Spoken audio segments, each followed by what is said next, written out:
Assalamualaikum warahmatullahi wabarakatuh. Saya Widya Hardiantika, NPM 18170410078 dari kelompok 12 ingin menjelaskan bab 14 induksi magnet.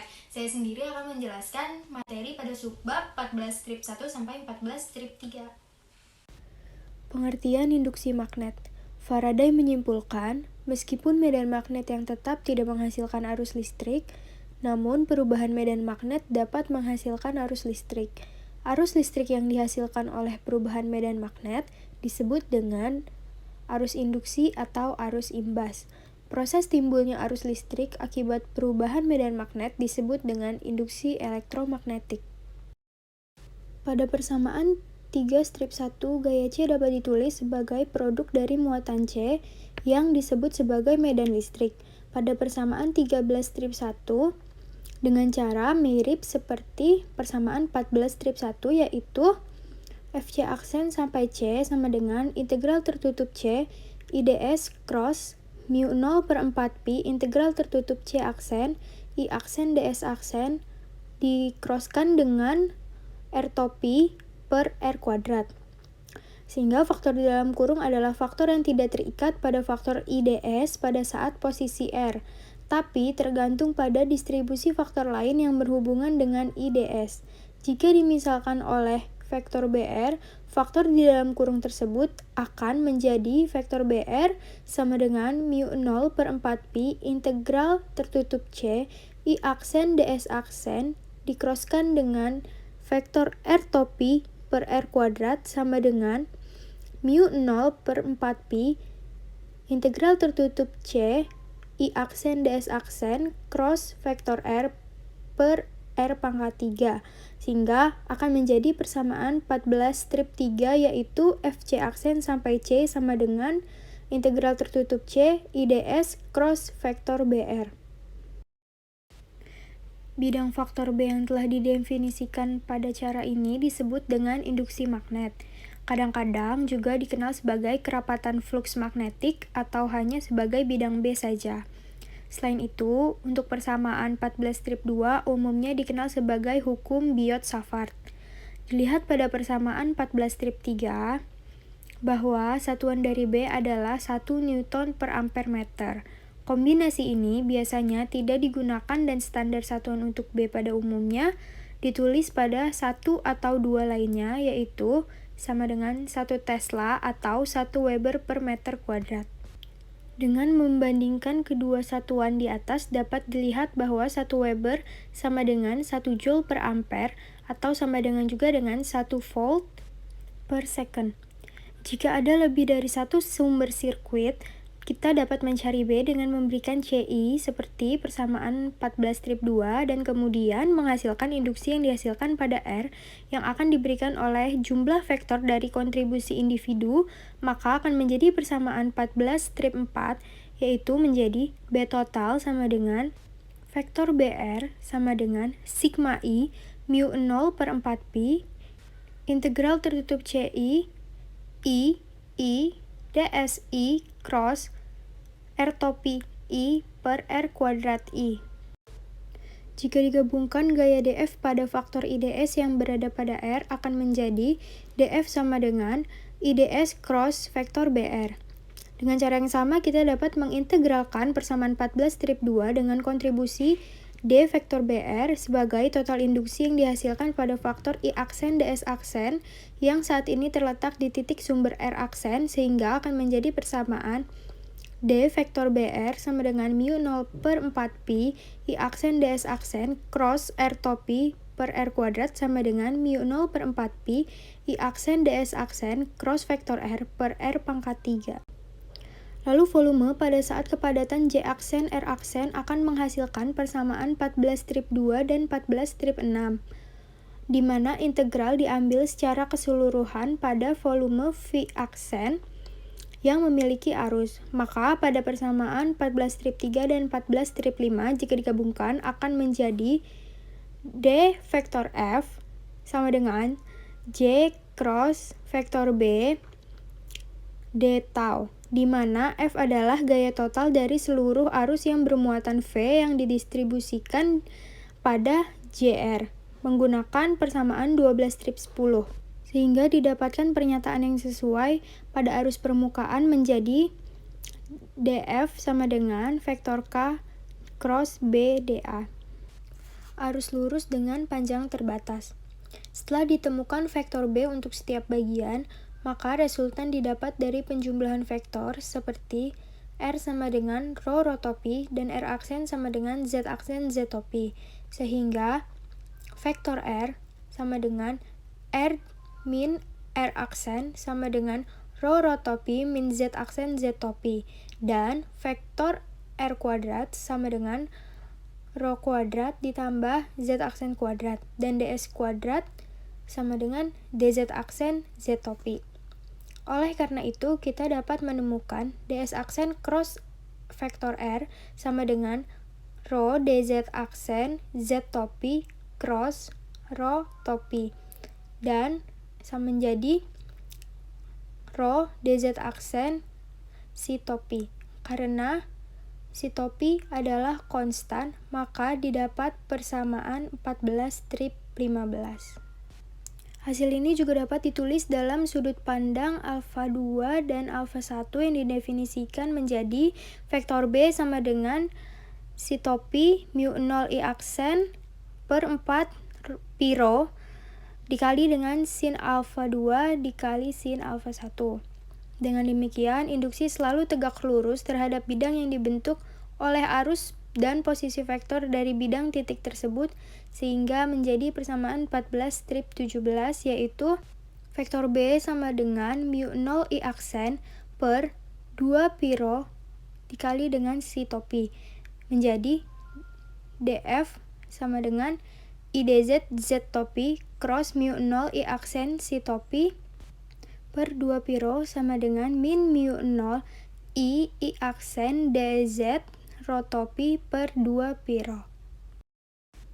Gambar tersebut adalah gambar garis B pada arus lurus panjang yang tak terhingga. Besarnya vektor B berbanding terbalik dengan jarak dari arus permukaan konstan B. Dengan demikian, silinder bertepatan dengan sumbu saat ini. Jari-jari silinder yang diberikan ditentukan dari rho sama dengan mu 0 I aksen per 2 pi vektor B. Karena B adalah arah, garis-garis vektor B pada panah tegak lurus terhadap silinder ini untuk I aksen. Dengan demikian, kita mendapat gambaran-gambaran untuk B karena arus tak terhingga lurus panjang seperti itu dapat ditunjukkan pada gambar ini. Teman-teman, di sini saya akan melanjutkan subbab dari bab 14 ini, yaitu subbab 14.3 sampai dengan subbab 14.4. Namun sebelum masuk ke materi, terlebih dahulu perkenalkan, nama saya Rosanti Sitohang, NPM 181704104. Yang pertama, saya akan menerangkan sedikit materi dari subbab 14.3 yang berjudul Induksi Aksial dari Arus Sirkular. Jadi di sini ada gambar dengan 3 bidang, yaitu bidang X, Y, dan Z. Di mana kita ketahui bahwa titik nolnya itu adalah di sini. Kemudian di gambar ini ada lingkaran. Jadi lingkarannya ini itu disebut sebagai arus, sehingga disimbolkan I aksen. Di mana jari-jari dari lingkaran ini sendiri yaitu A. Jari-jari dari lingkaran itu sendiri adalah A. Lalu pengamatnya terletak di sini. Ini adalah pengamat. Kemudian di depan titik nol ini itu disebut sebagai DS aksen. Lalu antara bidang X dengan DS aksennya ini itu sudutnya diberi simbol V aksen. Kemudian antara titik 0 ini dengan ds aksen ini itu disimbolkan sebagai R aksen, R kecil aksen. Kemudian antara pengamat dengan titik nolnya ini itu disimbolkan sebagai R kecil. Lalu jika kita tarik gambar antara pengamat dengan ds aksennya ini, maka ini garisnya ini dinamakan sebagai R besar. Lalu perpotongan antara garis ini terhadap ds aksennya ini itu disebut sebagai R besar topi. Nah, dari gambar ini kita bisa mencari nilai R-nya, di mana nilai R-nya itu adalah R sama dengan ZZ topi. Sedangkan R aksennya sama dengan X aksen X topi plus Y aksen Y topi. Atau jika kita menggunakan sudut kutub V aksen ini untuk menemukan titik sumber, maka nilai R aksennya itu menjadi A cos V aksen X topi plus sin V aksen Y topi. Kemudian bukan hanya R kecilnya saja yang bisa kita ketahui, tetapi R besarnya juga diketahui, di mana R besarnya itu adalah R sama dengan min A cos V aksen X topi min A sin V aksen X topi plus ZZ topi. Lalu ds aksennya juga ds aksen sama dengan dr aksen, yaitu A dv aksen min sin V aksen X topi plus cos V aksen Y topi. Nah, dari persamaan ds aksen ini, maka kita bisa mendapatkan persamaan yang ini. ds aksen kali R besarnya ini jika dikalikan antara yang kedua ini, maka didapatkan A dv aksen Z cos V aksen X topi plus sin V aksen Y topi plus AZ topi. Nah, menurut persamaan 128 pada bab 1 persamaan 128 itu kita bisa mencari nilai BZ-nya. BZ-nya itu juga bisa dicari dari rumus ini. BZ sama dengan mu 0 I aksen A per 4V integral 0 menuju 2V Z cos V aksen X topi plus sin V aksen Y topi plus AZ dV aksen per A kuadrat plus Z kuadrat pangkat 3 per 2 menjadi mu 0 I aksen A kuadrat per 2A kuadrat plus Z kuadrat pangkat 3 per 2 dikali Z topi. Kita lanjut, di mana komponen dan integrasinya telah diintegrasikan ke nol. Dengan demikian, induksi sepenuhnya sepanjang sumbu Z seperti yang terlihat jelas dari simetri situasi digambarkan pada gambar 14.5. Jadi, gambar 14.5 itu adalah ini. Yang tadi. Di tengah lingkaran Z sama dengan 0, induksinya menjadi sederhana sehingga rumusnya menjadi B pusat sama dengan mu 0 I aksen per 2A kali Z topi. Sedangkan pada jarak yang jauh,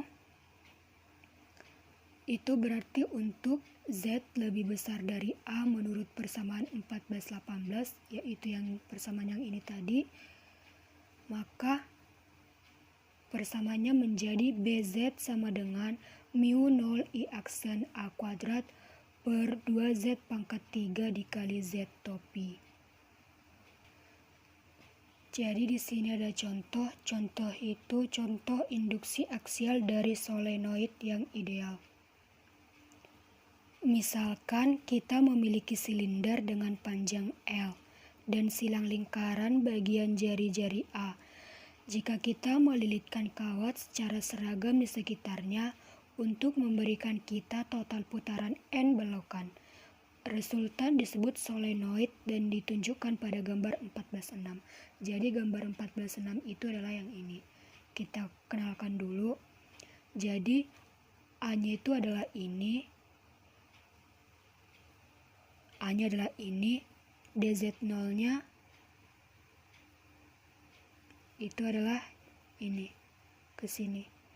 Terus alpha 1-nya ini, alpha 1 di sini. Sedangkan alpha 2-nya adalah ini. Ini adalah titik P.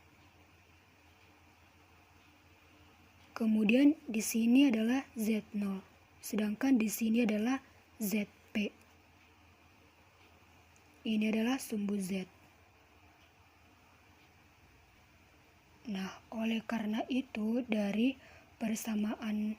gambar ini tadi, dari contoh gambar ini tadi, maka kita bisa mendapatkan persamaan yang juga sesuai pada persamaan 14-18 tadi, persamaan yang ini 14-18, sehingga kontribusi terhadap besarnya B pada P adalah dB sama dengan mu 0 I aksen A kuadrat N dz0 per 2A kuadrat plus ZP dikurang Z0 pangkat 2 pangkat 3 per 2.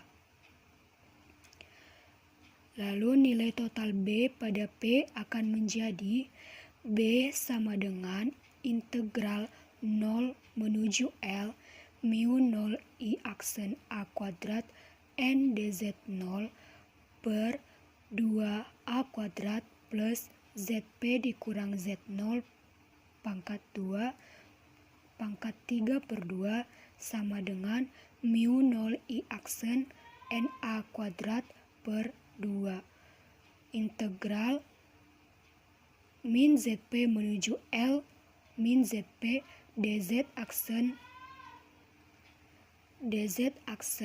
A kuadrat plus Z aksen kuadrat pangkat 3 per 2 menjadi mu 0 NI aksen per 2 L min ZP per A kuadrat plus L min ZP pangkat 2 pangkat setengah plus ZP per A kuadrat plus ZP kuadrat pangkat setengah. Kita lanjut. Hasil ini juga dapat dinyatakan sangat sederhana dalam hal sudut alpha 1 dan alpha 2 didefinisikan dalam gambar. Kita dapat mengetahui bahwa kita mempunyai persamaan B sama dengan setengah mu 0 NI aksen cos alpha kuadrat plus cos alpha 2 plus cos alpha 1. Jika solenoidnya sangat panjang, maka alpha 1 dan alpha 2 mendekati 0 dan menjadi B sama dengan mu 0 NI aksen.